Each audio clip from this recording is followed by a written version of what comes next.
దేవునికి మహిమ కలుగుగాక.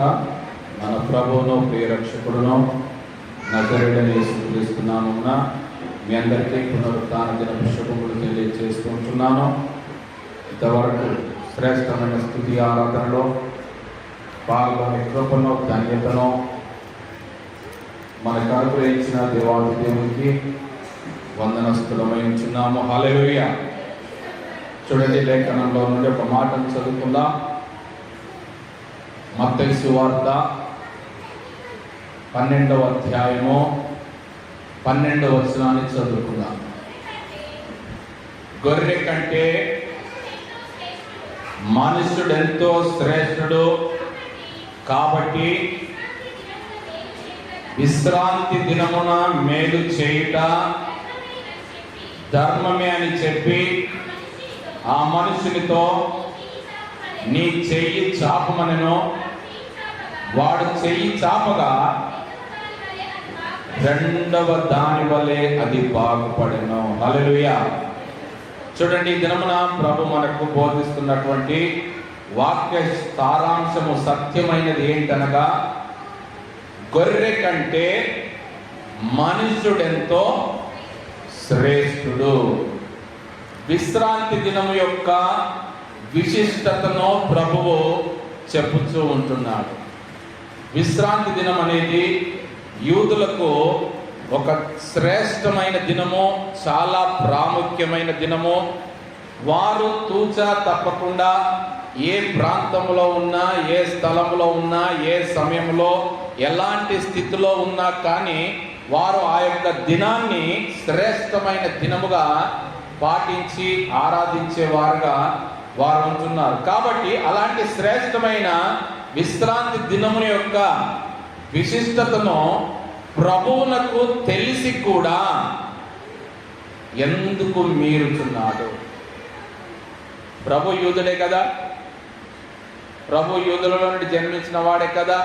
మరి యూదులకు చాలా ప్రాముఖ్యమైన విశ్రాంతి దినమును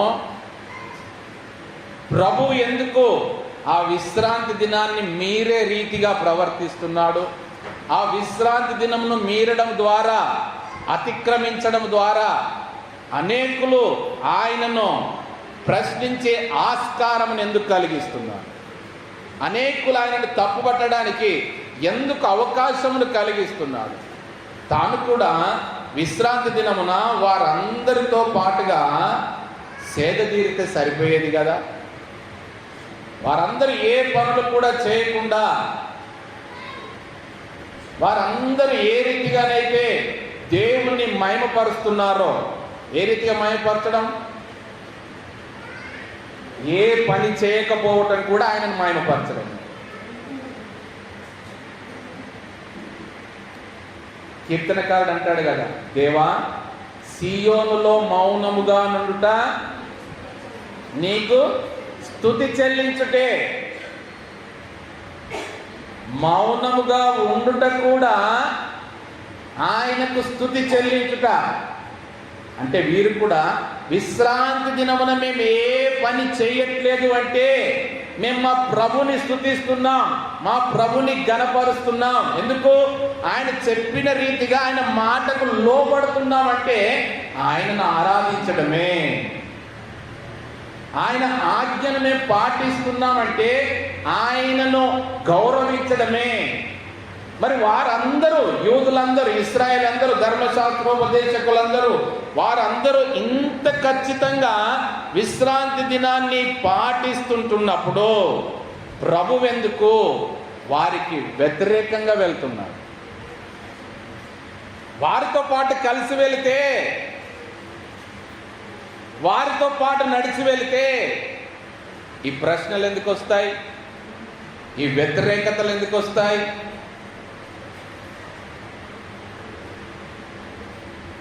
ఈ ఎదురు దెబ్బలు ఎందుకు వస్తాయి? ఈ అపవాదులు ఎందుకు వస్తాయి?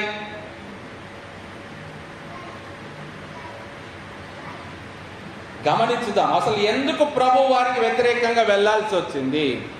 తండ్రి నియమించిన విశ్రాంతి దినాన్ని కుమారుడే ఎందుకు మీరాల్సి వచ్చింది? తండ్రి పాటించిన దినాన్ని అందరూ పాటించినప్పుడు ప్రభు ఒక్కడెందుకు వారికి వ్యతిరేకంగా వెళ్ళాల్సి వచ్చింది? ప్రభు ఎందుకు ఆ విశ్రాంతి దినాన్ని మీరిన వాడుగా ఉంటున్నాడంటే గమనించండి. విశ్రాంతి దినమున ప్రభు ఎక్కడికి వెళ్ళినా కూడా ఆయన వెంబడి అనేకులు ఉంటారు. ఎవరెవరు ఉంటారు ఆయన వెంబడి? ఎన్ని రకాల వారు ఉంటారు? శాస్త్రులు ఉంటారు, పరిసయ్యులు ఉంటారు, ధర్మశాస్త్రోపదేశకులు ఉంటారు, అనారోగ్యంతో ఉన్నవారు ఉంటారు, దయ్యములు పట్టిన వారు ఉంటారు, అనేక రకాలుగా ఉంటున్నారు. అంటే ఎవరి గుంపులోని పని వారు చేసుకోవడమే, ఎవరి పని వారు చేసుకోవడమే. అనారోగ్యంతో ఉన్నవాడేమో ప్రభు ఎప్పుడు నన్ను స్వస్థపరుస్తాడా అని వాడి పని వాడు చేసుకుంటాడు, ఎప్పుడు ప్రభు మీద కనిపెట్టుకొని ఉంటాడు. దయ్యములు పట్టిన వాడేమో ఆ దయ్యమేమో నన్ను ఎల్లగొట్టొద్దని చెప్పేసి అధిపతిలాడుకుంటే, వీడేమో నాకు దయ్యం నుండి విడుదల కావాలని వీడి పని వీడికి. మరి ధర్మశాస్త్రోపదేశకుల పని ఏంటి?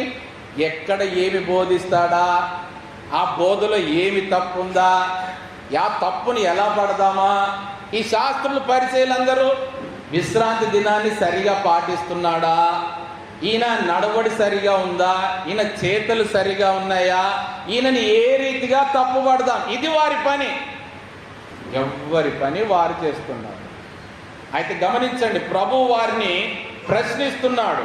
వారి ఎదుట వారితోనే తెలియజేస్తున్న మాట ఏమని అడుగుతున్నాడంటే, గొర్రె కంటే మనుషుడెంతో శ్రేష్ఠుడు. దానికంటే ముందు పై వచనం చూడండి, 11వ వచనం.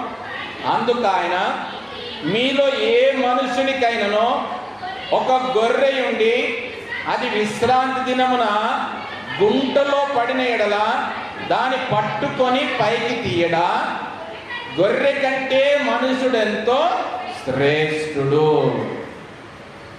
వారిని ప్రశ్నిస్తే ఏమడుగుతున్నాడంటే, మీలో ఏ మనుషునికైనా ఒక గొర్రె ఉండి అది విశ్రాంతి దినమున గుంటలో పడిన ఎడలా. పోయి గొర్రె విశ్రాంతి దినమే పడాలా? అది పడేటప్పుడు చూసుకోవద్దా? గుంటలో పడేటప్పుడు ఇవాళ నేను పడితే మరి నా యజమానుడు వస్తాడా, ఆయన ముట్టుకోవద్దు కదా, ఆయన పని చేయద్దు కదా, అసలు ఆయన ఇంట్లోకి వెళ్ళి బయటికి రాడు కదా, అలాంటప్పుడు నన్ను ఎవరు బయటికి తీస్తారని గొర్రెకి తెలివి ఉండద్దా? పడేటప్పుడు చూసుకొని పడాలా. ఇవాళ విశ్రాంతి దినమా కాదా? నీకు అంతగా పడాలని ఇష్టపడితే తెల్లారి పడు. తెలియదు కదా దానికి ఇవాళ విశ్రాంతి దినమా, పని చేసే దినమా. ఎందుకది? గొర్రె కాబట్టి. అందుకే అంటారు గొర్రె తోక బెత్తడు. అలాంటి గొర్రె కనుక మీరు కలిగి ఉన్న గొర్రె విశ్రాంతి దినంలో గుంటలో పడితే దానిని పట్టుకొని పైకి తీయడా? తీస్తాడా? తీయడా? ఎందుకు? ఒకవేళ కనుక ఆ దినమున దాన్ని తీయలేదంటే తెల్లారి వరకు తీయాల్సిన అవసరమే ఉండదు. ఎందుకు? ఆ దినమున ఆ రాత్రి లోపే 24 గంటల్లోపే ప్రాణం విడిచేస్తారు. అంటే అది ఏమైపోతుందంటే, ఇంకా నన్ను కాపాడేవారు లేరు, నన్ను రక్షించేవారు లేరు, ఇంకా నా పని అయిపోయింది, నేను ఇంకా ఇలాగే ఇక్కడే అంతమైపోతాను, నా జీవితం సమాప్తమైపోయిందనే ఆలోచన చేత తన్ను తానే ప్రాణం విడిచిపెట్టుకుంటుంది. అందుకనే గొర్రెను పడినప్పుడే యజమానుడు బయటికి తీస్తాడు కదా. మీరు అలాగ బయటికి తీసినప్పుడు మీరు ఆ గొర్రెకే అంత విలువిస్తే, మీ కలిగి ఉన్నటువంటి ఆ పశు సంపదలో ఒక గొర్రె గుంటలో పడితే విశ్రాంతి దినమని కూడా చూడకుండా, మేము వెళ్ళకూడదని చూడకుండా, మేము వెళ్ళాలి, దాన్ని కాపాడాలని దాన్ని బయటికి తీసినప్పుడు, మరి నేను విశ్రాంతి దినమున స్వస్థపరిస్తే మీకొచ్చే అభ్యంతరం ఏంటి? అది ప్రభు ప్రశ్నిస్తున్నాడు వారిని. గొర్రె కంటే మనుషుడెంతో శ్రేష్ఠుడు. మనిషి శ్రేష్ఠుడు, గొర్రెనా? ఎవరు శ్రేష్ఠుడు రెండింటిలో? మనిషి శ్రేష్ఠుడా, గొర్రె శ్రేష్టమైనదా? ఏది శ్రేష్టమైనది?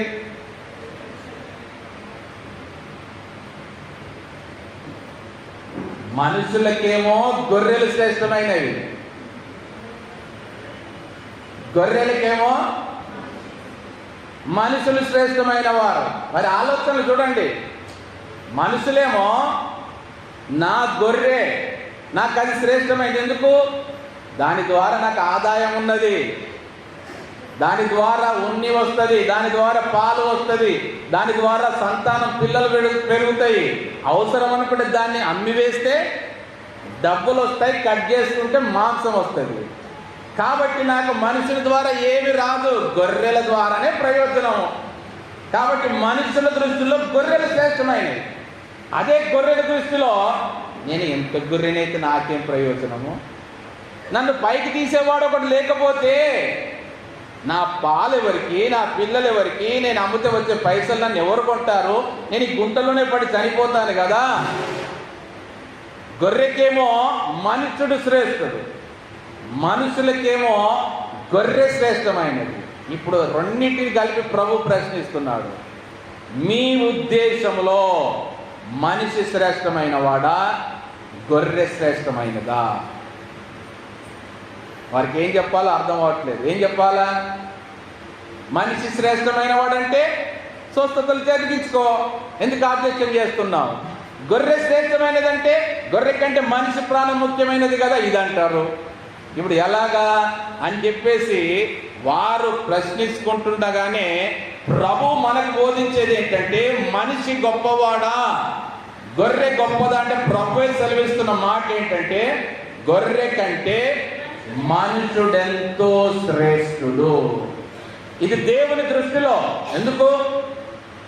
తన స్వరూపములో, తన పోలికలో, తన ఊపిరిని ఊది సృజించుకున్న తన చేతి పని అయినటువంటి మానవుడు దేవుని దృష్టిలో శ్రేష్టమైన వాడుగా ఉంటున్నాడు. అలాంటి ఆలోచన మనం కలిగి ఉండాలా. ప్రభు నేర్పించేది అదే. శాస్త్రులకు, పరిసయ్యులకు, అప్పటి నుండి ఈ తరము వారికి, ఈ కాలం వరకు కూడా ఆయన బోధించేది ఏంటంటే, గొర్రెలు కాదు ప్రాముఖ్యమైనవి, గొర్రెల కంటే మనుషులు శ్రేష్టమైన వారు, జీవము కలిగిన వారు, నా ప్రతిరూపాలు, నా స్వరూపము, నా పోలిక, నా జీవము, నా కృప ద్వారా రక్షింపబడిన వారు, నా ప్రజలు శ్రేష్ఠులైన వారు అంటున్నారు. కొందరికేమో గొర్రెలే శ్రేష్టమైనవని కొందరు ఆలోచన. అందుకే చూడండి, మనకు ప్రభు జ్ఞాపకం చేస్తున్న వ్యక్తి ఎవరంటే అబ్రహాము. ఆదికాండం 14వ అధ్యాయము 14వ వచనం చూడండి. ఆదికాండం 14వ అధ్యాయం 14వ వచనం.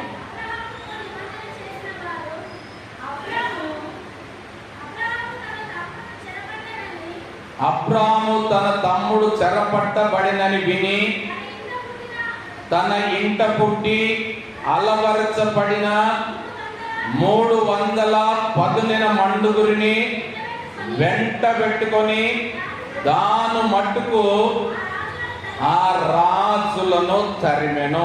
చూడండి, ఒక 5 రాజులు కలిసి సొదొమ, గొమొర్రా, మిగతా పట్టణంలో యొక్క వారిని అందరినీ కూడా చెరపట్టుకొని స్త్రీలను, పిల్లలను, వారికి కలిగిన వాటిని అన్నిటిని కూడా వారు దోచుకొని వెళుతున్నారు.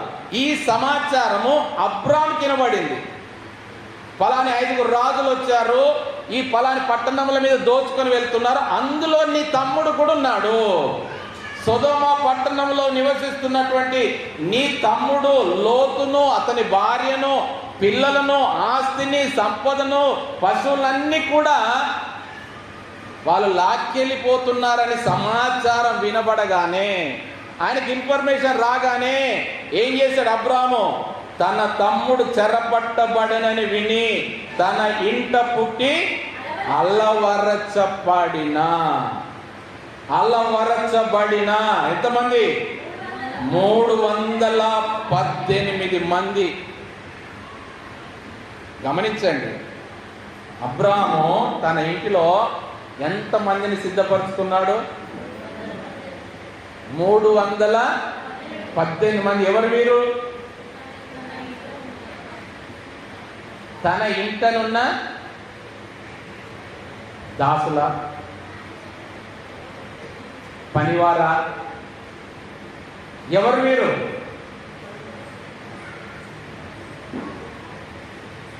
తను వారిని యవ్వనస్తులందరినీ కూడా తన ఇంట పుట్టి అలవరచబడిన తన ఇంట పుట్టినంటే అసలు తనకే సంతానం లేదు. తన ఇంట పుట్టి అలవరచబడిన అంటే అబ్రహాముకు ఉన్నటువంటి దాసులలో వారికి పుట్టిన మగ సంతానంలో కొంతమందిని ఏర్పాటు చేసుకున్నాడు. ఒక 318 మందిని ప్రత్యేకించుకున్నాడు. వారిని దాసులుగా పెట్టలేదు.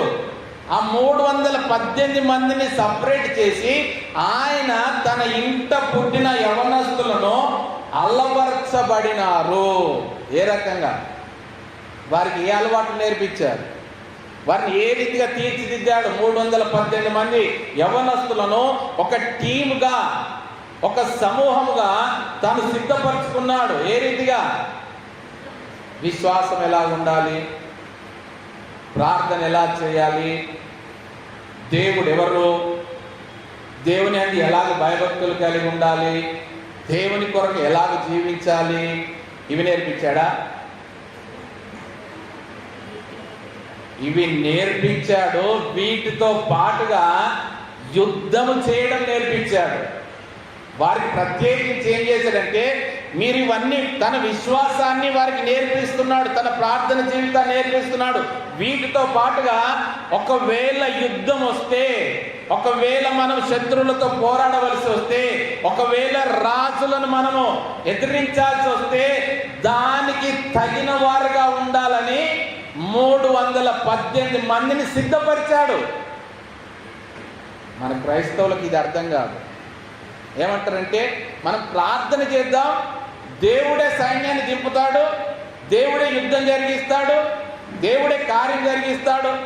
అలాగైతే మరి అబ్రహాం ఎందుకు 318 మందిని పుట్టినప్పటి నుండే, తన ఇంట పుట్టిన వారు, ఎక్కడో పుట్టిన వారిని కాదు, తన ఇంట పుట్టినటువంటి మగ పిల్లలందరినీ కూడా ట్రైనప్ చేసి సకల విద్యలో వారికి ప్రావీణ్యతనిచ్చి వారిని సిద్ధపరిచి పెట్టుకున్నాడు.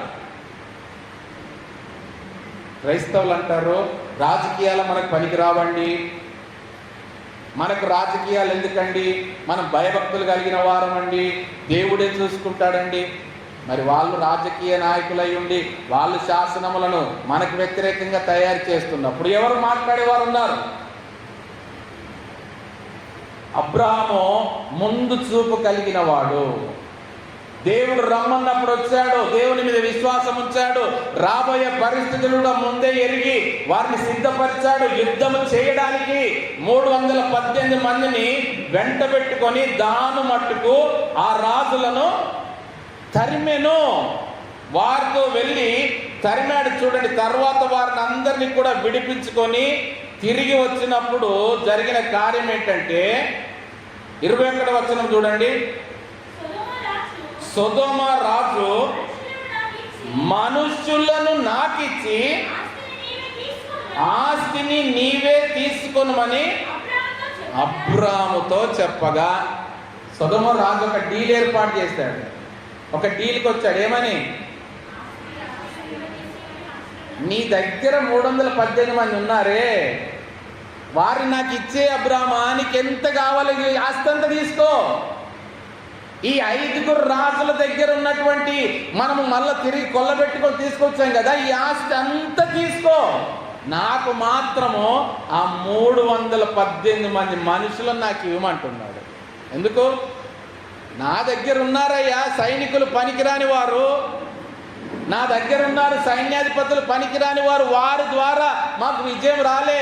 కానీ నీ దగ్గర నీ అలవాట్లో, నీ భయభక్తులలో, నీ ట్రైనింగ్లో, నీ సామర్థ్యము ఏదైతే మీరు నీకు నేర్పించావో ఈ 318 మందిని నాకు ఇవ్వు, నీకు కావలసిన ఆస్తి మొత్తం తీసుకో. అంత మంచి ఆఫర్ మరలా పోతే దొరుకుతుందా?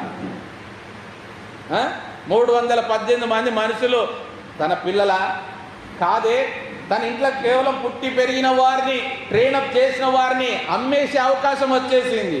అమ్మడమే కదా. నాకు ఇచ్చేసి నువ్వు డబ్బులు ఆస్తి మొత్తం తీసుకోమంటే అబ్రాహాము ఏమన్నాడు? ఒప్పుకున్నాడా? ఏమంటాడు?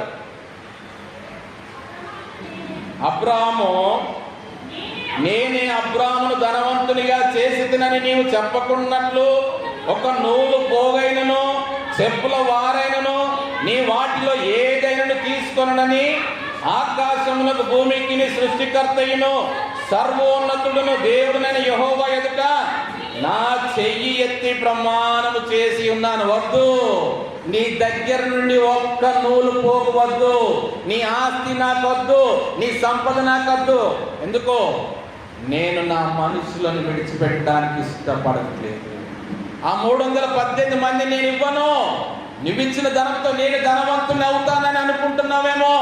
నేను ఆకాశం వైపు చేతులెత్తి ప్రమాణం చేస్తున్నాను. భూమికి ఆకాశానికి సృష్టికర్త అయినటువంటి సర్వోన్నతుడైన దేవుడు నాకుండగా నీ ఆస్తి నాకొద్దు, నీ ధనం నాకొద్దు, ఒక నూలు పోవు నాకొద్దు అంటున్నాడు. అంటే ఆస్తి మీద కాదు ఆయన యొక్క ఆలోచన, తన దగ్గర ఉన్నటువంటి ఆ యవ్వనస్తుల మీద, వారిని తీర్చిదిద్దిన సామర్థ్యం మీద. ఇలాంటి వారుంటే రాజా, నేను ఇలాంటి వారితో ఎంతటి రాజులనైనా నేను ఓడించగలను, సంపాదించుకోగలను. కాబట్టి నాకు ఈ మనుషులు ముఖ్యం తప్ప నీవిచ్చే ఆస్తి కాదు అంటాడు. తర్వాత చూడండి, సౌలు చూడండి, సౌలు రాజు ఏం చేశాడో మనం గమనిస్తే 1 సమూయేలు 15:15. 1 సమూయేలు 15:15. అందుకు సౌలు అమాలేకీయుల యొద్ద నుండి జనులు వీటిని తీసుకొని వచ్చింది నీ దేవుడైన యెహోవాకు బలులను అర్పించుటకు జనులు గొర్రెలలోనో ఎడ్లలోనో మంచి వాటిని ఉండనిచ్చిరి, మిగిలిన వాటినన్నిటినీ మేము నిర్మూలము చేసితిమనగా. ఇక్కడ సౌలు రాజుకు చూడండి, గొర్రెలు ముఖ్యమైనవి, దేవుడు ముఖ్యం కాలేదు. ఇక్కడ దేవుడు చెప్పిన ఆజ్ఞ ముఖ్యం కాలేదు. దేవుడు వెళ్ళి ఆ రాజును హతమార్చి ఆ శపితమైనదంతా కూడా నాశనం చేసి రమ్మంటే అక్కడ నుండి శ్రేష్టమైన గొర్రెలను ఎడ్లను గొడ్లను అన్నిటి కూడా కొవ్విన వాటిని తెచ్చుకున్నాడు వెంబడి.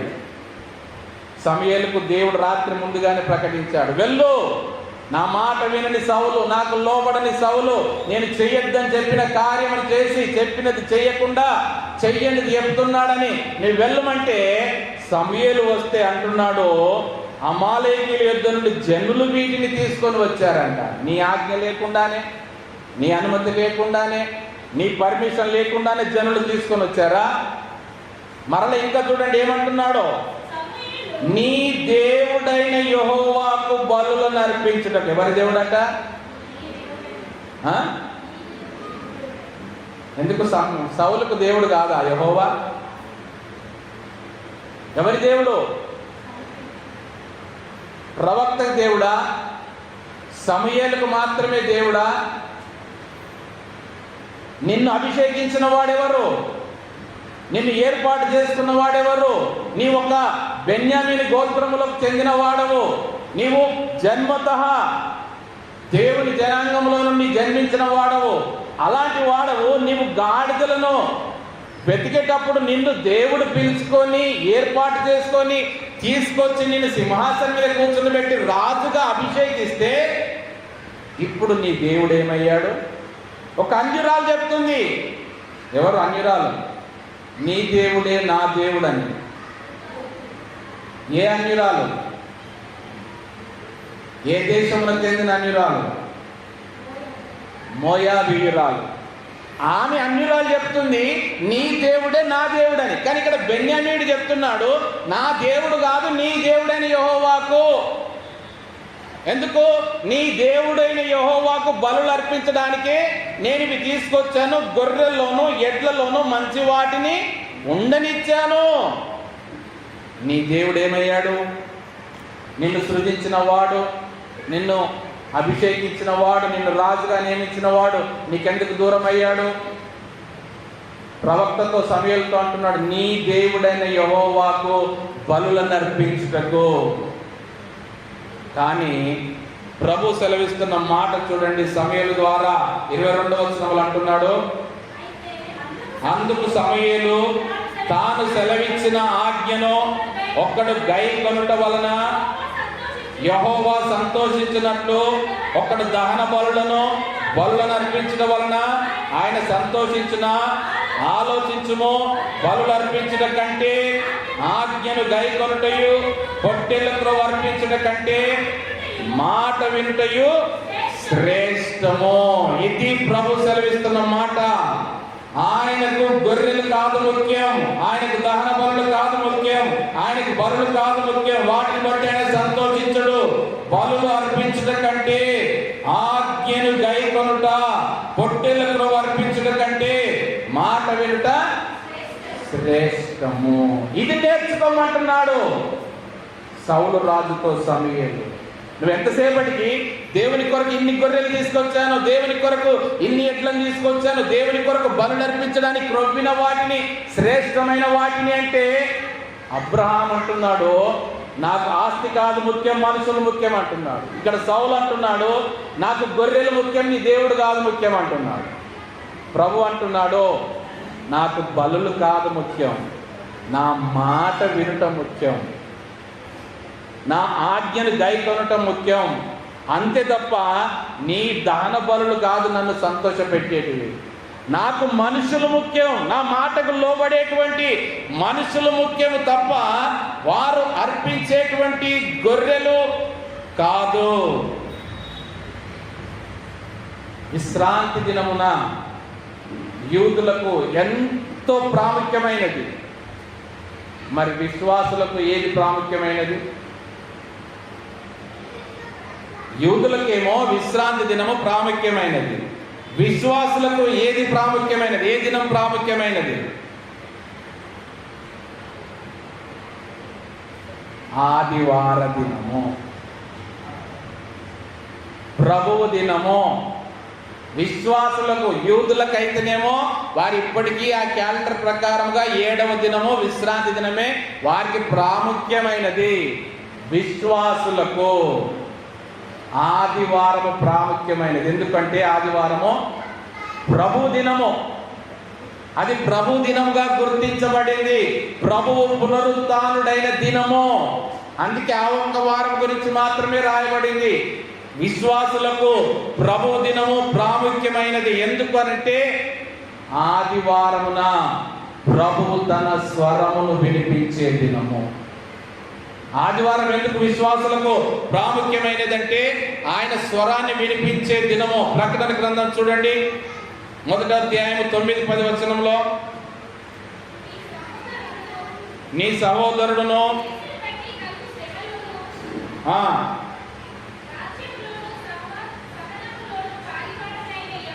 పాలివాడునైన యోహానును నేను దేవుని వాక్యము నిమిత్తమును యేసును గూర్చిన సాక్ష్యము నిమిత్తమును పద్మాసు ద్వీపమున పరవాసినైతిని. ప్రభు దినమందు ఆత్మ వశుడనై ఉండగా పూర ధ్వని వంటి గొప్ప స్వరము నీవు చూచున్నది. పుస్తకములో వ్రాసి ఎఫెసు, స్మరణ, పెర్గము, తుయతైర, సార్దీసు, ఫిలదెల్ఫియా, లవోదికియా అను 7 సంఘములకు పంపుమని చెప్పుట నా వెనుక వింటిని. ప్రభువు స్వరము వినిపించే దినము ప్రభువు దినము, ప్రభువు పునరుత్థానుడైన దినము, ఆదివార దినమున ప్రభువు చూడండి, బాప్తిస్మం నుంచి యోహాను కాదు, అపోస్తులుడైనటువంటి యోహాను ఆయన ప్రభు కొరకు, సాక్ష్యం కొరకు, సహనములో పాలువాడై శ్రమలలో, రాజ్యములో దేవుని వాక్యము నిమిత్తమును యేసును గూర్చిన సాక్ష్యం నిమిత్తమును పద్మాసు ద్వీపం ఏమయ్యాడు? పరవాసినయ్యాను అంటున్నాడు. పరవాసిని అంటే ఆయన తన ప్రజలతో ఉండడానికి అవకాశం లేకుండా తీసుకెళ్ళి ఎక్కడో ద్వీపంలో పడేశారు. ఒక్కడినే. ఎందుకంటే ఆయన ఒంటరి చేసి తీసుకెళ్లి పద్మాస్ అనే దీపంలో పడవేశారు, చాలా దూరంలో. ఆ పరవాసిగా ఉన్న పద్మాసు దీపంలో ప్రభువు దినమందు ఏమయ్యాడంట?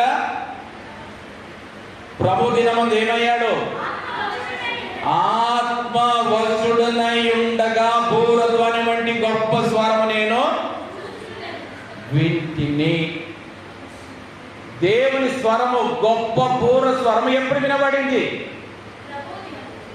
ప్రభువు దినమున ఆత్మవశుడనై ఉండగా, పరవశుడనై ఉండగా. ప్రభు దినమున ఏమై ఉండాలి? మనము ఆత్మవశులమై ఉంటే ఆయన స్వరాన్ని మనం వింటాము. మరి ఏ వశములో ఉంటున్నాం మనం? ఏ ఆత్మవశంలో ఉంటున్నాము ప్రభు దినమున? ఏ స్వరాన్ని వింటున్నాం మనము ప్రభు దినమున? ప్రభు దినమున ఆయన స్వరాన్ని వినిపించే దినమున, ఆయన ఆత్మలో వశుడమై పరవశులమై ఉండాల్సినటువంటి దినమున ఏ స్వరాన్ని వింటున్నామో, ఏ ఆత్మ వశములో ఉంటున్నామో, ఏ ఆత్మ వశీకరణలోనికి నెట్టివేయబడుతున్నాము. వశీకరణ మంత్రం అంటే అదే. లోకానుసారమైన ఆత్మ చేత వశీకరించబడినప్పుడు, ఆ వశీకరణలో ఉన్నప్పుడు నువ్వు వాడి స్వరమే వింటావు. ఆత్మవశములో లేవు, పరిశుద్ధాత్మ వశములో లేవు. ప్రభువు దినమున పరవశుడమై ఉండగా ఆరాధించేటప్పుడు, ఆరాధనలో పరవశుడమై ఉంటే ఆయన స్వరాన్ని మనం వింటాం. ప్రభు దినమున ప్రభు మందిరములో పరిశుద్ధుణ్ణి మనము గణపరుస్తూ ఆరాధిస్తూ ఆత్మవశులమై ఉన్నప్పుడు మాత్రమే ఆయన స్వరమును వింటాము. ఆయన ఏం సెలవిస్తున్నాడంటే, నీ నోరు బాగుగా తెరువుము, నేను దానిని నింపెదను. కానీ మనం ఏమంటున్నాం? ఆల్రెడీ నింపుకొనే ఉన్నాం అయ్యా, మరల నువ్వు నింపేది ఏంది? నీకెందుకు మరలా మేము నోరు తెరుస్తాము? మేము ఆల్రెడీ మొత్తం నింపబడే ఉన్నాము. ఇంకా ఆయన స్వరం ఎక్కడ వినబడుతుంది? నీ పూర్ణ హృదయముతో, నీ పూర్ణ మనసుతో నీ ప్రభువును ఆరాధింపవలెను. ఎక్కడ? నోరు తెరిచిన వాడవై నువ్వు ఎక్కడ ఆరాధిస్తున్నావు? ఎక్కడ ఆయనని గణపరుస్తున్నావు? ఆరాధించేటప్పుడు మనం ఆయన సన్నిధిలో నిలబడుతున్నామంటే ఆయనని గౌరవిస్తున్నాము, ఆయనను సన్మానిస్తున్నాము. మరి ఆయన సన్నిధిలో నిలవబడగలుగుతున్నామా? శ్రేష్టమైన మన స్వరాన్ని ఆయనకు వినిపించగలుగుతున్నామా? ఆయన శ్రేష్టమైన అభిషేకాన్ని, శ్రేష్టమైన జీవవాక్కులను మనలో నింపుకొనగలుగుతున్నామా? మనం నోర్లు తెరిచి బావుగా తెరువు నేను నింపుతానంటే మనం నోర్లు తెరచడానికి బదులుగా కళ్ళు తెరుస్తున్నాం. ఏ వశములో ఉంటున్నాం? ప్రక్కవారు ఏం చేస్తున్నారా? ప్రక్కవారు ఏ రకంగా ఆరాధిస్తున్నారా? ప్రక్కవారు ఏ పాట పాడుతున్నారా? ప్రక్కవారు ఏ చప్పట్లు కొడుతున్నారా? ప్రక్కవారు ఏం చేస్తున్నారు? ఇదా పరవశం అంటే? ప్రభు సన్నిధిలో పరవశుడనైతే నీకు ఆయనకు మాత్రమే ఉండాల్సిన ఆ శ్రేష్టమైన ఆరాధనను నువ్వెందుకు అతిక్రమిస్తున్నావు? ఇంకెక్కడ వినబడుతుంది నీకు ప్రభు స్వరము? నువ్వు ఆయన కంట్రోల్లో లేనప్పుడు, ఆయనతో కనెక్షనే లేనప్పుడు ఆయన స్వరం ఎక్కడిలో వినబడుతుంది? ఆయన ఏమో నిన్ను ఆత్మ చేత నింపాలని, ఆత్మ చేత అభిషేకించాలని, నిన్ను ఆత్మలో పరిపూర్ణుడిగా చేయాలని ఆయన ఆరాధించడానికి ఆయన వస్తే, ఆయనతో సరిగా లేకపోతే ఇంతకాలం ఆయన స్వరమును ఎప్పుడు వింటామో? ప్రభు దినమున మాత్రమే ఆయన స్వరమును వింటాము. ప్రభు దినమున మాత్రమే ఆయన వశములో మనం ఉండాలి. 6 దినములలో నువ్వు ఎవరి వశం ఉంటావు? ఆయనకు అవసరం లేదు. ప్రభువు దినము మాత్రమో అది ఆయన దినము, ఆయన ఆత్మవశములోనే ఉండాలి. ఆయన స్వరము వినిపించే దినము, ఆయనను మహిమపరిచే దినము, ఆయన నీకు ఏమి చేయాలో చెప్పే దినము. యోహానుకు ఆ దినమే చెప్పాడు. ఆత్మ పరవశుడనై ఉండగా యోహాను, ఇదిగో నేను చెప్తున్నా, ఇవన్నీ రాయి, 7 సంఘాల గురించి నేను చెప్తున్నాను, ఈ సమాచారం రాయి, పుస్తకంలో రాసి పెట్టు, వీటిని అందరికి పంపించు.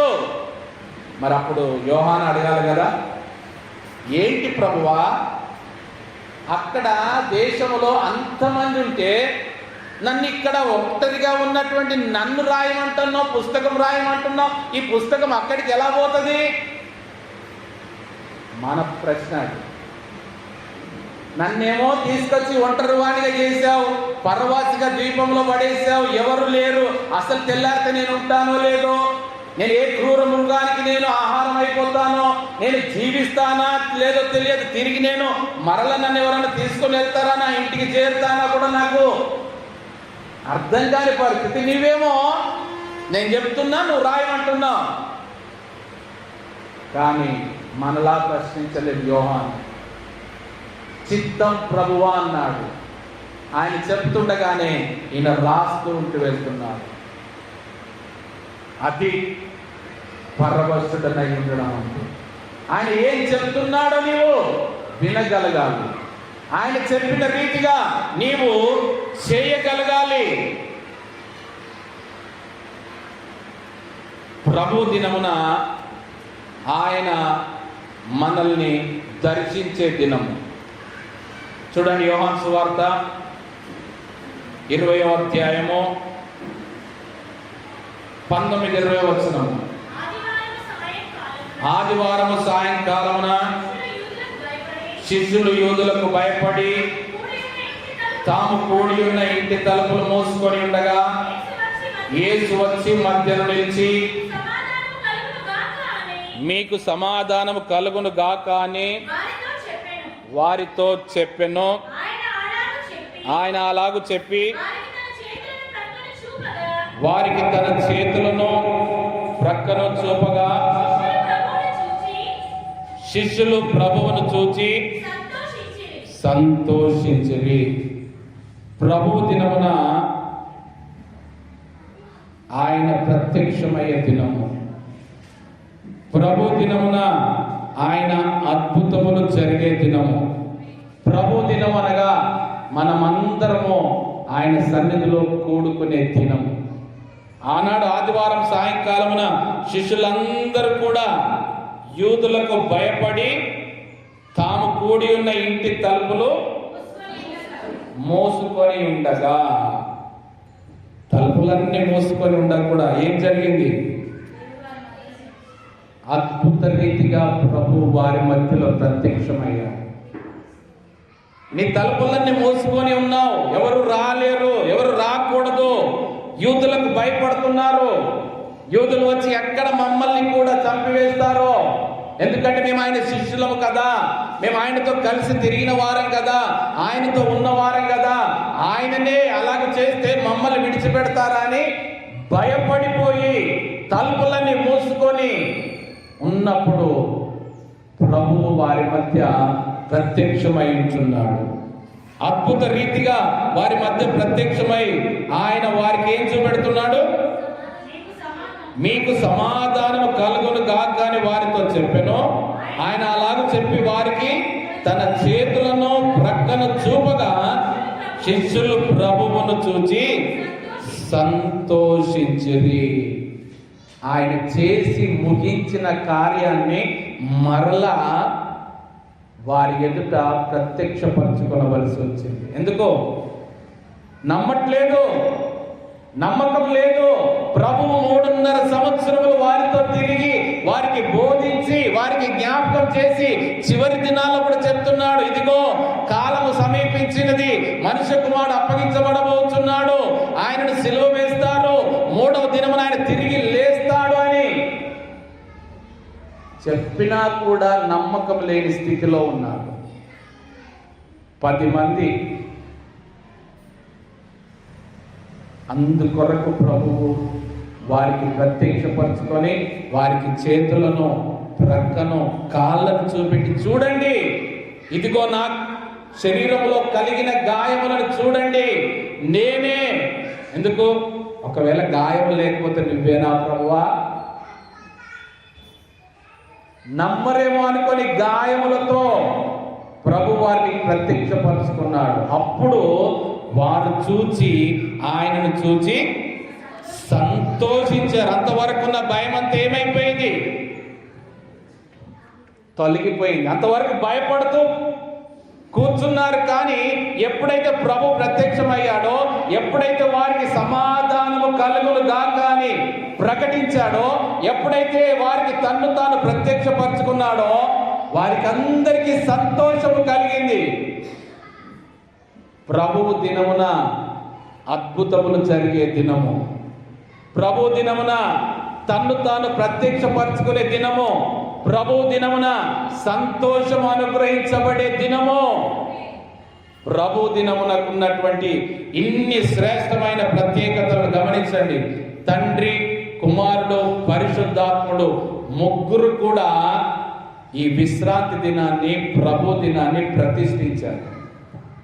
ముగ్గురు కూడా, తండ్రి విశ్రాంతి దినం ఏర్పాటు చేశాడు, కుమారుడు ప్రభు దినాన్ని ప్రతిష్ఠించాడు, పరిశుద్ధాత్ముడు కూడా దాన్ని స్థిరపరిచాడు.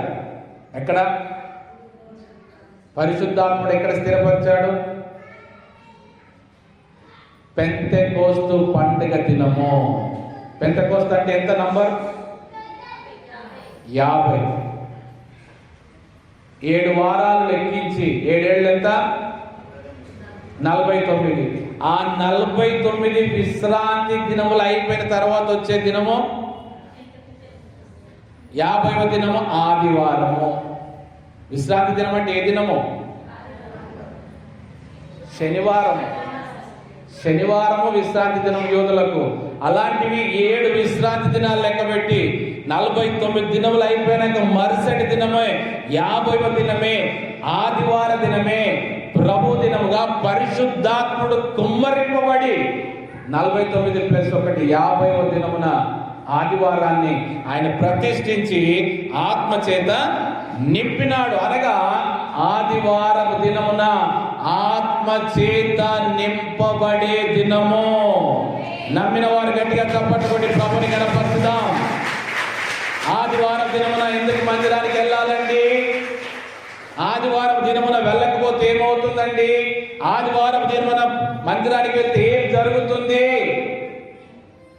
ఆత్మ చేత నింపబడే దినము ఆదివార దినమే. పరిశుద్ధాత్ముడు నిన్ను దర్శించే దినము ప్రభు దినమే. అందరూ అనుకోవచ్చు, వీరందరూ ఆదివారం క్రైస్తవులండి. ఏమంటారు అందరూ?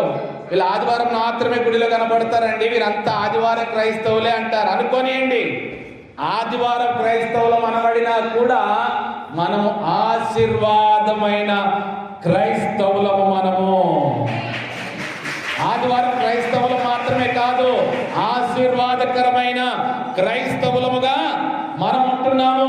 ఆదివారం దినమున సమాధానము దొరికే దినము. ఏ దినము? 2 మార్లు ప్రభు శిష్యులతో ఏమంటున్నాడు? సమాధానము కలుగును గాక. నువ్వు 6 దినములు లోకములో తిరిగి తిరిగి తిరిగి నీ పనులను బట్టో, పరిస్థితులను బట్టో, నీకున్న ఇబ్బందులను బట్టో ఎన్నో ప్రశ్నలతో నీవు నిండిపోయి ఉంటున్నావేమో. కానీ ఆదివారం దినమున ప్రభు మందిరానికి రా, ప్రభు దినమున పాల్గొను, ప్రభు స్వరమును విను, ప్రభు సంతోషం ఇస్తాడు, ప్రభు సమాధానం ఇస్తాడు. నీ ప్రశ్నలన్నిటికీ కూడా ఆయనే సమాధానకర్తగా ఉంటాడు. షాలోం దొరికే దినము ప్రభు దినము. నీ హృదయములో నెమ్మది దొరికే దినము ప్రభు దినము. నీ హృదయములో సమాధానము కలుగ చేయబడే దినము ప్రభు దినమై ఉంటున్నది. ఒకవేళ ఆదివారం నాడు ప్రభు దినమున మందిరానికి రాకపోతే ఏం జరుగుతుంది? పోయేది ఏముంది? ఏమి లేదులే. ఏముంది పోయేది? ఆదివారం దినమున మనం కూడుకొనకపోతే ప్రభువు సహవాసాన్ని కోల్పోయే దినము.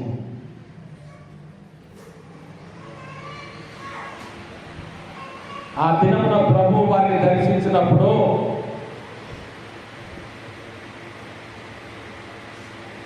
తోమా లేడక్కడ. ప్రభు వచ్చి వారిని దర్శించి వారికి సమాధానం కలగజేసి వారికి తమ శరీరమును చూపెట్టినప్పుడు తోమా లేడక్కడ. ప్రభువుని, సహవాసాన్ని, కోల్పోయే దినము ప్రభు దినము.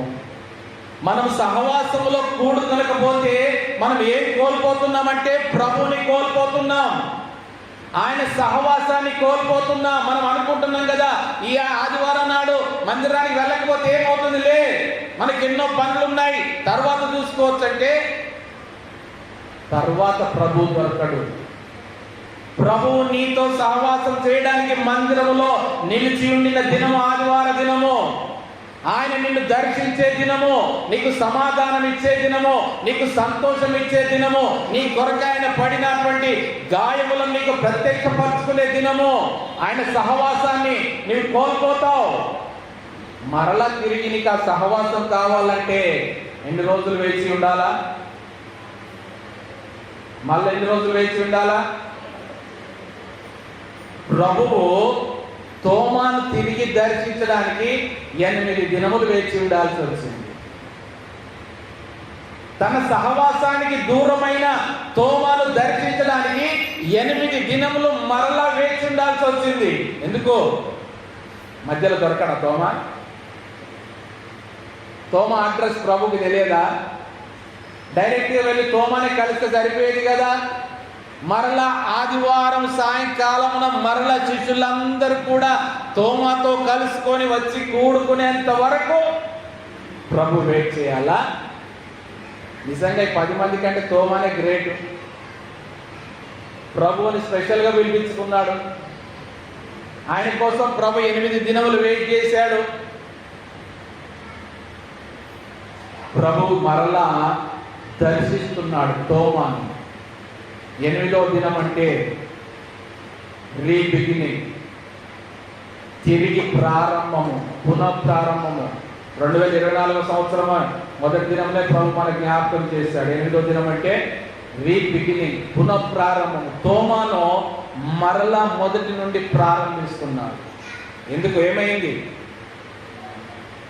ఎందుకు మరలా మొదటి నుండి ప్రారంభించాల్సిన అవసరం వచ్చింది తోమాకి? అవిశ్వాసపు విశ్వాసిగా ఉన్నాడు కాబట్టి. స్పెషల్ కేటగిరీ తోమాది, విశ్వాస కేటగిరీ కాదు, అవిశ్వాస కేటగిరీ కాదు, 2 కలిపిన మిక్సింగ్ కేటగిరీ. అవిశ్వాసపు విశ్వాసి అంటే పైకి విశ్వాసి దాని లోపల అవిశ్వాసం.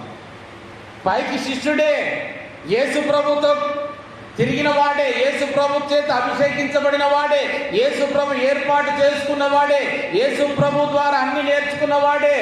కానీ లోపల ఏమైంది? అవిశ్వాసం ఏలుబడి చేస్తుంది. పైకి శిష్యుని రీతిగా నేను వేషధారణ వేస్తున్నావు, కానీ లోపల ఏమైంది? విశ్వాసము. నీతో పాటుగా ఉన్న 10 మంది నీకు సాక్ష్యం ఇచ్చారు.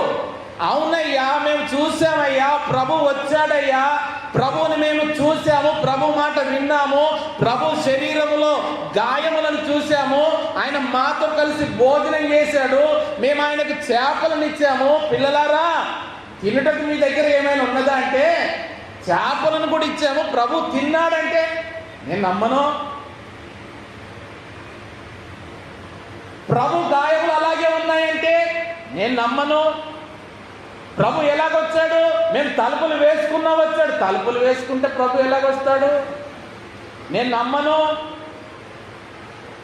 ప్రభు దగ్గరుండి అన్ని అద్భుతములు చేసినప్పుడు ఉన్న నమ్మకము ఇప్పుడు ఏమైంది? నీ కళ్ళ ముందట లాజరును లేపుదాం రా వెళదామన్నప్పుడు ఏమన్నావు? మనం కూడా రాళ్లతో కొట్టబడి చంపబడడానికి వెళ్తామన్నావు కదా. మరి నీ కళ్ళ ముందటనే కదా 4 దినముల తర్వాత లాజరును లేచి రమ్మనగానే బయటికి లేచి వచ్చాడే. ఆ నమ్మకం ఏమైంది? ఇప్పుడు ప్రభు లేచి వచ్చాడంటే నమ్మట్లేదు. ప్రభు లేచి తలుపుల గుండా వచ్చాడంటే నమ్మట్లేదు. ఆత్మస్వరూపిగా వచ్చాడంటే నమ్మట్లేదు. భోజనం చేశాడంటే నమ్మట్లేదు. ఎంతకాలము అవిశ్వాసిగా జీవిస్తాడు. నీ కొరకు ప్రభు మరలా దర్శించవలసి వచ్చింది.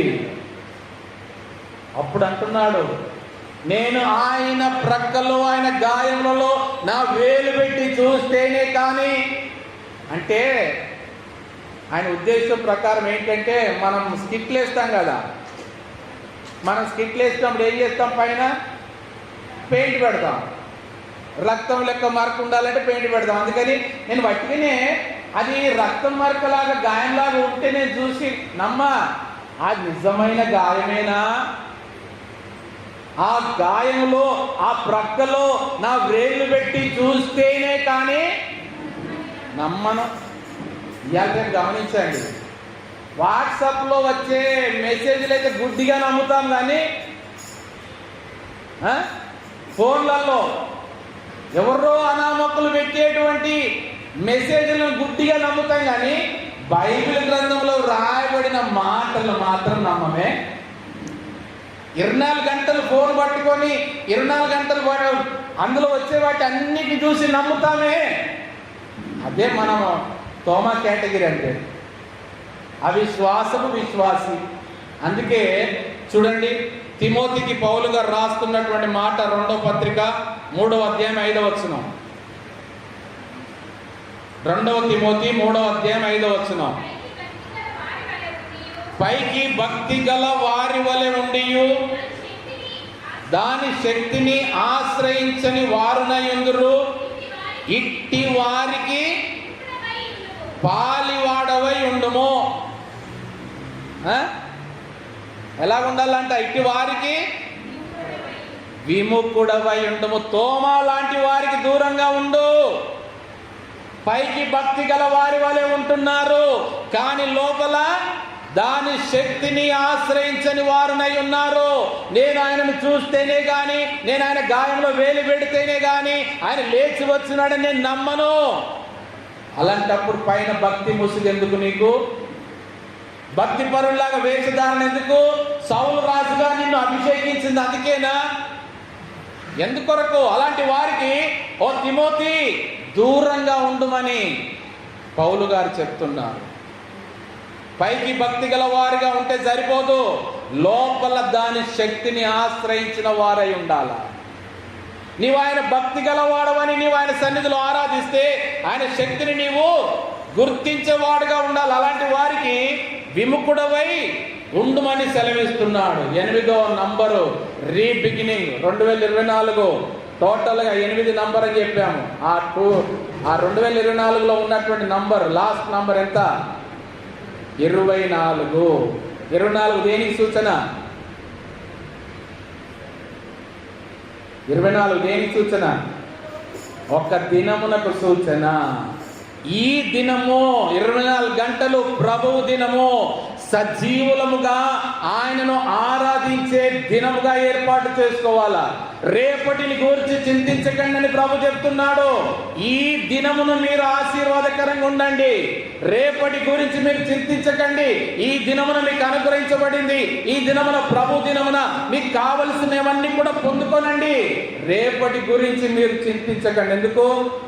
రేపటి దినము, ఆ రేపటి దినమున జరగబోయే కీడుని గురించి అది చింతిస్తుంది. మీరు కాదు చింతించాల్సింది. ప్రభువు దినమున ప్రభువు చెంతనుండండి, మిగతా చింతను వీడండి. ప్రభు నేర్పించేది అదే. 24 గంటలు మీకు ఇస్తున్నాను, ఈ దినాన్ని మీరు జీవించండి, ఈ దినాన్ని సంతోషించండి, ఈ దినాన్ని ఆరాధించండి, ఈ దినాన్ని ఆనందించండి. ఈ శ్రేష్టమైన దినాన్ని రేపటి గురించి ఆలోచించి వ్యర్థం చేసుకోకండి. ఈ దినము నేడే అనుకూలమైన సమయము, నేడే ఆశీర్వాదకరమైన దినము. ఈ ప్రభు దినమే ప్రభువుని ఆశీర్వాదకరముగా మన కొరకు మలుచుకునే దినము. గమనించండి, ఎందుకు తోమాను ప్రభు మరలా 8వ దినం వరకు వేచి ఉండి దర్శించవలసి వచ్చింది?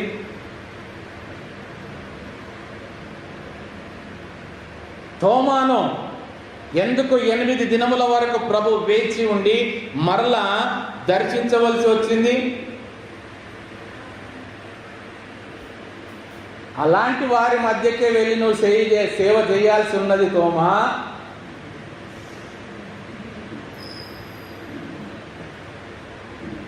ఎలాంటి వారి మధ్యకి? తోమా లాంటి వారే భారతదేశంలో ఉంటున్నారు. అలాంటి వారి మధ్యకే నువ్వు సేవ చేయాల్సి పంపించబడవలసి ఉన్నది. కాబట్టి ఫస్ట్ నీ మైండ్ సెట్ సరి చేయబడాలి. ఆ తర్వాత నీ ద్వారా అందరి మైండ్ సెట్ బాగు చేయబడుతుంది.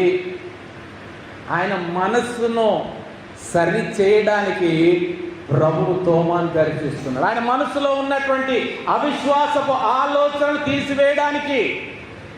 నువ్వైతే చూచి నమ్ముతానంటున్నావు, మంచిదే, కానీ చూడక నమ్మిన వారు మరీ ధన్యులు. అలాంటి మైండ్ సెట్ అయితే గమనించండి. ఎందుకొరకు ప్రభువు ఇంతకాలము గమనించండి, ప్రభు మరణించక ముందు ప్రభు తన పరిచర్యలో ఎన్ని రకములైన అద్భుతం చేశాడు. మనం ఒక సిరీస్ అయితే కంప్లీట్ చేశాను కదా, మీరు గమనించండి.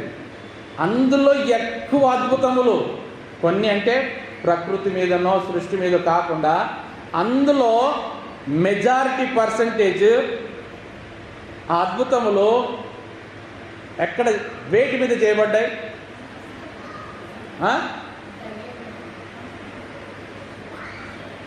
దయ్యముల మీద కూడా. ఎక్కువగా మనుషుల మీదనే చేశాడు. అంటే శరీరము మీద అంటున్నా నేను. ఆయన చేసినటువంటి స్వస్థతలన్నీ కూడా శరీరము మీదనే జరిగించాడు. శరీరములో ఉన్నటువంటి బలహీనతల మీద జరిగించాడు. తల మొదలుకొని పాదముల వరకు ఆ శరీరములో ఏర్పడినటువంటి అనారోగ్యముల మీదనే ఆయన స్వస్థతను కలిగించాడు. ఇవన్నీ చనిపోకముందు. చనిపోయాక మనస్సు మీద స్వస్థతను కలుగచేస్తున్నాడు. చనిపోకముందు శరీరం మీద స్వస్థత క్రియలు జరిగించాడు, స్వస్థపరిచాడు. ఎందుకు ఆయన ఇవన్నీ చేశాడంటే చూడండి, యోహాను సువార్త 5వ అధ్యాయము 16-17 వచనం చూడండి. ఈ కార్యములను విశ్రాంతి దినమున చేసినందున యూదులు యేసును హింసించిరి.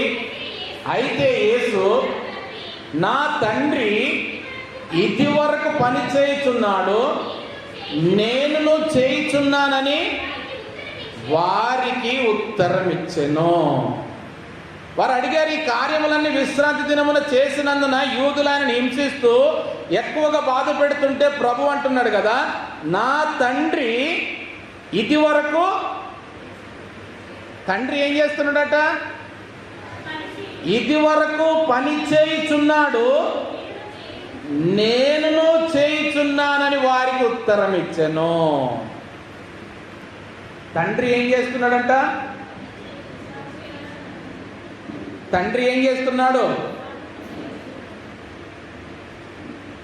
తండ్రి ఏం చేస్తున్నాడు?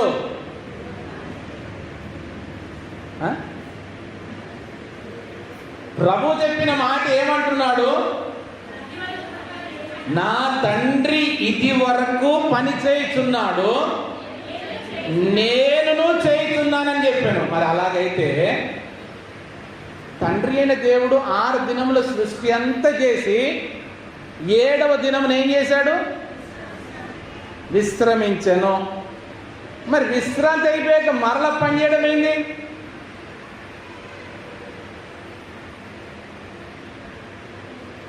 తండ్రి అయిన దేవుడు 6 దినముల సృష్టి అంతటి చేసి 7వ దినమున విశ్రాంతి తీసుకున్నాడు. మరి విశ్రాంతి తీసుకోవడం అంటే అంత అయిపోయినట్టే కదా, అన్ని పనులు కంప్లీట్ అయిపోయినాయి కదా. మరలా ఎక్కడ పని చేయుచున్నాడు? ఎందుకు పని చేయుచున్నాడు?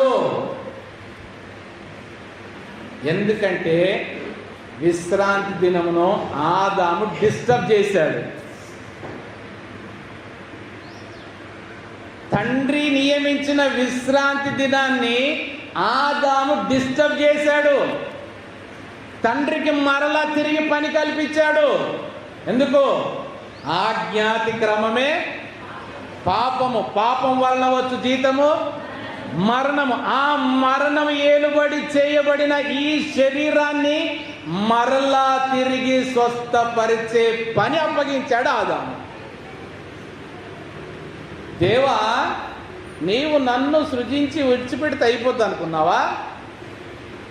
నన్ను తయారు చేసావు, నాకు అవ్వను అప్పగించావు, నువ్వు మాత్రం హాయిగా విశ్రాంతి తీసుకుంటున్నావా? నేను నీకే పని పెడతాను చూడని ఆ శరీరం తన స్వరూపంలో, తన పోలికలో, తన జీవముతో ఉన్నటువంటి ఆ శరీరాన్ని మరణానికి అప్పగించడం ద్వారా తిరిగి తండ్రికి పని కల్పించాడు. మీరు గమనించండి, తండ్రి అయిన దేవుడు మొదటి దినం మొదలుకొని 6 దినముల వరకు నోటి ద్వారా సృజింపబడిన సృష్టికి మరలా ఎక్కడ సరిచేయవలసిన అవసరం రాల. సృష్టిని ఎక్కడన్నా సరి చేశాడా? సముద్రంలో లోపం ఉందని, భూమిలో లోపం ఉన్నదని, ఆకాశంలో లోపం ఉన్నదని, సూర్యచంద్రునిలో లోపం ఉన్నదని, నక్షత్రంలో లోపం ఉన్నదని, జంతువుల లోపం ఉన్నదని ఎక్కడున్న 6 దినముల సృష్టిలో మరలా తిరిగి పనిచేశాడా? అవసరం రాలా. కానీ ఎంతో కష్టపడి నేలమంటితో నరుని నిర్మించి తన స్వరూపములో తన పోలిక చొప్పున 3 కలిసి కష్టపడి నిర్మించుకొని జీవమును ఊదిన ఆ నరులకే సరిచేయవలసిన పరిస్థితి వచ్చింది. నిజంగా గ్రేట్ నరులంటే. మామూలు వల్ల ప్రభువుకి మరలా పని కల్పించారంటే అందును బట్టి ప్రభువు ఆ పాపములో పడిపోయిన ఆ శరీరమును స్వస్థపరచడానికే ఆయన అన్ని రకములైన అనారోగ్యములను బాగు చేశాడు. గ్రుడ్డి వారిని బాగు చేశాడు, ఊచ చేయి గలవారిని బాగు చేశాడు, పక్షవాతం గలవారిని, చెవిటి మూగ అనారోగ్యం గలవారిని, నత్తి వారిని, రక్తస్రావం రోగిని, పుట్టుగ్రుడ్డి వారిని, చాంద్ర రోగిని, దయ్యములు పట్టిన వాడిని, 18 సంవత్సరములు నడుము వంగిపోయిన స్త్రీని, జలోదర రోగము కలిగిన వాణ్ణి, చెవి తెగ నరకబడిన వాణ్ణి. ఒక మానవ శరీరములో ఏవేవైతే నశించడానికి ఉన్నాయో, పాపమును బట్టి నశించి అనారోగ్యం ద్వారా నశించడానికి ఉన్నాయో, చివరికి మరణంలో బంధించబడిన వారిని కూడా తిరిగి లేపాడు. ప్రభువు సరి చేయడానికి వచ్చాడు. తండ్రి ద్వారా సృజింపబడిన, తండ్రి కుమారుడు పరిశుద్ధాత్ముడు ద్వారా సృజింపబడినటువంటి నరుని శరీరములో కలిగిన పాపమును బట్టి ఏర్పడిన బలహీనతలు, అనారోగ్యమునకు, మరణానికి గురి కాకుండా మరలా తిరిగి సరిచేసి అవయవముల నూతన పరిచి శరీరాన్ని ఆరోగ్యపరిచి మరణము నుండి పైకి లేపి మరలా వారిని ఒక శ్రేష్టమైన వారిగా తయారు చేయడానికే ప్రభు వచ్చాడు. అందుకే అంటున్నాడు, నా తండ్రి ఇది వరకు పని చేయుచున్నాడు, నేనును పని చేయుచున్నాడు. 19వ వచనం చూడండి. కాబట్టి యేసు వారికి ఇట్లు ప్రత్యుత్తరం ఇచ్చెను, తండ్రి ఏది చేయుట కుమారుడు చూచునో అదే కాని తనంతట తాను ఏదియు చేయనేరడు. ఆయన వేటిని చేయునో వాటినే కుమారుడును అలాగే చేయును. తండ్రి ఏదైతే చేశాడో, శరీరాన్ని ఏ రీతిగానైతే నిర్మించాడో, ఆ తండ్రి చేస్తున్న కార్యములన్నీ కుమారుడు ఏది చూశాడో ఆ తండ్రి చేసినయే కుమారుడిగా నేను చేయుచున్నాను. తనంతట తానుగా నేనేమి చేయట్లేదు. తండ్రి ఏదైతే చేశాడో దాన్ని చూసి నేను కూడా అలాగే చేయుచున్నాను అంటున్నాడు. అంటే బాడీ అండ్ మైండ్, శరీరాన్ని మనసును స్వస్థపరుస్తున్నాడు. తను మరణించేంత వరకు శరీరంను స్వస్థపరిచాడు. మరణించి పునరుత్థానుడయ్యాక మైండ్ను స్వస్థపరుస్తూ ఉంటున్నాడు. శరీర ప్రాణాత్మలను తిరిగి మరలా పునఃప్రారంభించడానికి ప్రభువు ఈ ప్రభువు దినాన్ని విశ్రాంతి దినమును ఏర్పాటు చేసుకొని ఎక్కువగా విశ్రాంతి దినముననే అద్భుత కార్యములు ప్రభు జరిగించాడు. అందుకే వారికి అర్థం కాలేదు, నువ్వేంటి విశ్రాంతి దినము నువ్వని చేస్తున్నావంటే, నా తండ్రికే విశ్రాంతి దినమును వీరు ఈ రీతిగా చేశారు కాబట్టి తండ్రి నేను మేమందరం కూడా ఇలాగా పని చేయుచున్నాం అంటున్నాడు. చివరిగా చూడండి, ప్రభు దినమునకు ఉన్నటువంటి ప్రత్యేకత గమనిస్తే అపోస్తలుడైన పౌలు కొరింథీయులకు రాసిన మొదటి పత్రిక 16వ అధ్యాయము 2వ వచనం చూడండి.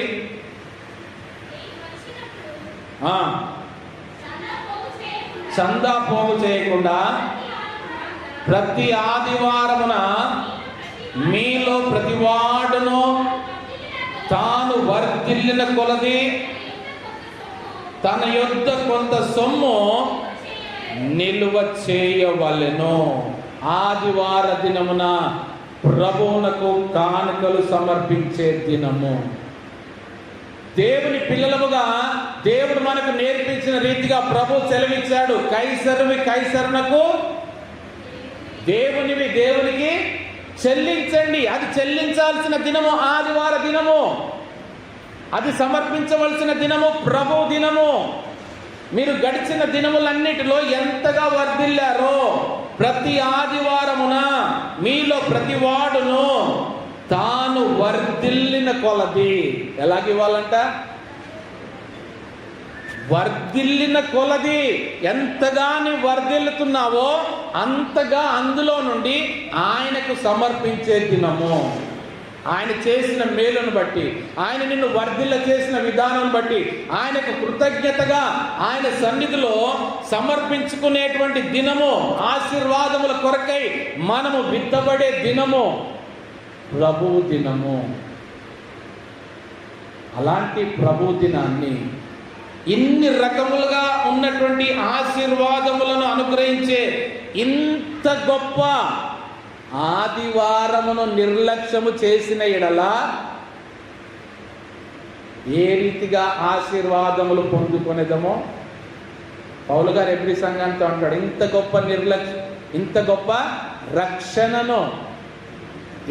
గొప్ప రక్షణను నిర్లక్ష్యము చేసిన ఎడలా మనం ఏ రీతిగా తప్పించుకుందామంటున్నాడు.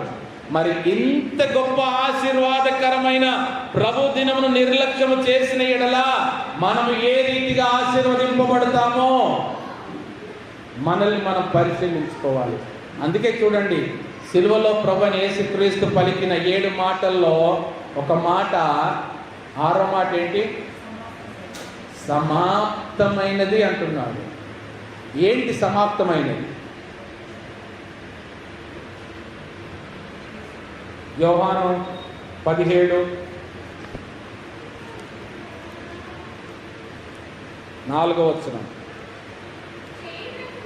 చేయుటకు నీవు నాకిచ్చిన పని నేను సంపూర్ణముగా నెరవేర్చి భూమి మీద నిన్ను మహిమపరచితిని. ఇది ప్రభు ఎందుకు భూమి మీదకి వచ్చాడు, తండ్రి ద్వారా ఎందుకు పంపించబడ్డాడంటే, చేయుటకు నీవు నాకు ఇచ్చిన పని నేను సంపూర్ణముగా నెరవేర్చి భూమి మీద నిన్ను మహిమపరచితిని. ఏంటి ఆయన పని? ఏంటి? భూమి మీదకి ఎందుకు పంపించబడ్డాడు? మానవ శరీరమును తిరిగి స్వస్థపరచడానికి.